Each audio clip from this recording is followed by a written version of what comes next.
Ag Bioscience, the #1 ag tech podcast globally, is now available on video. Hear from leaders and innovators across food, animal health, plant science, ag tech, and agriculture. Mondays at 6 a.m. on YouTube or wherever you get your podcasts. While you're there, subscribe and leave us a review. It's the Ag Bioscience Podcast with Agronovis Indiana. Get more information at agronovisindiana.com.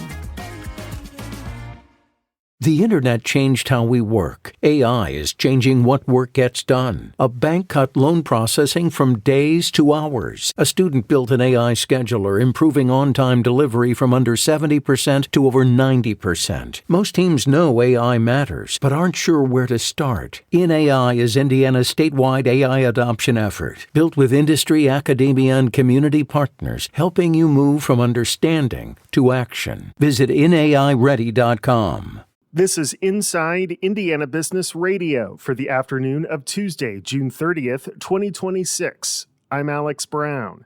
Elkhart-based Patrick Industries and LCI Industries announced an all-stock merger today that will put Patrick's CEO Andy Nemeth in charge of a combined company that manufactures components for RVs and other outdoor and recreational markets. The deal is expected to close in early 2027. This combination also deepens our capabilities and positions us to pursue growth more effectively across our diversified markets. The move comes less than 2 months after the publicly traded company said they had called off merger talks when they were unable to reach an agreement on key terms. Weeks later, LCI announced that CEO Jason Lippert would retire.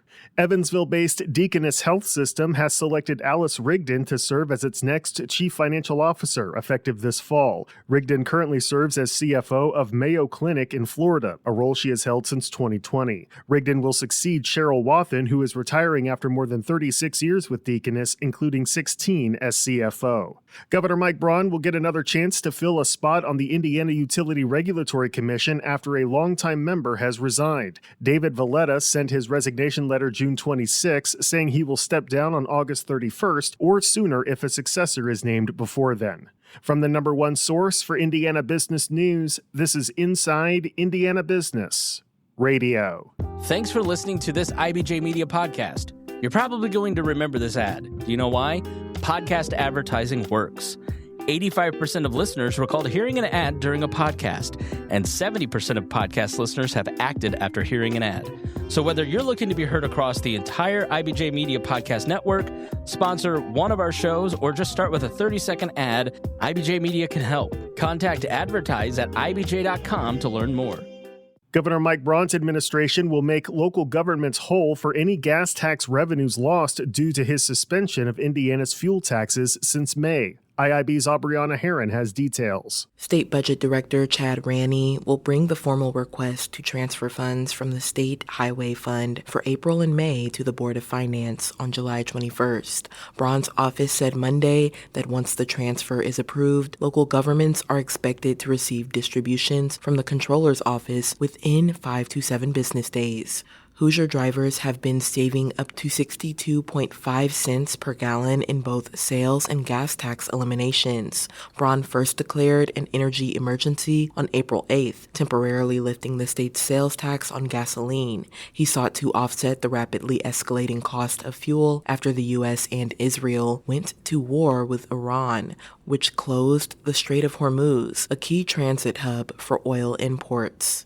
The governor extended the suspension for another 30 days through a second executive order, May 6th, this time lifting the state's 36 cents per gallon excise tax too. In June, Braun extended both another 30 days through July 7th.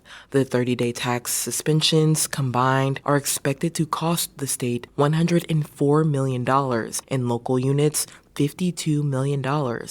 Braun's initial 30-day suspension of the 7% sales tax on gasoline came at a separate $50 million revenue hit. Similar requests will be made at the August and September Board of Finance meetings as needed. Local governments are expected to be made whole no later than November 1st. Aubriana Herron, Inside Indiana Business Radio. More than $3.5 billion in incentives from the Indiana Economic Development Corporation have been granted to businesses over the past 2 decades. That's according to a new report by the Indiana Fiscal Policy Institute that analyzed the IEDC's transparency portal. That number, though, is just a portion of the $9.3 billion in potential incentives and $1.2 billion in professional services contracts that were offered across more than 6,000 economic development contracts during that period. That's because many companies never took full advantage of the incentives the IEDC agreed to give them, likely because they didn't create all of the jobs they promised.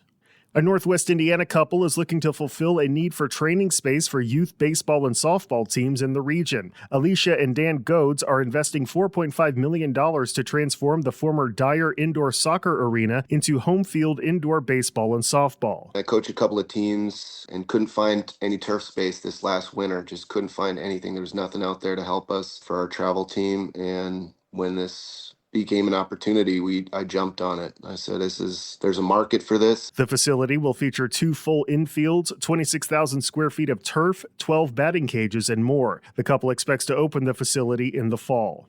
St. Mary's College President Katie Conboy is this week's guest on the Business and Beyond podcast with Gary Dick, presented by PNC, a weekly conversation with high-profile Hoosiers in business, sports and entertainment, and beyond. Available now on the IBJ Media app or your favorite podcast provider. I'm Alex Braun for Inside Indiana Business Radio on Demand.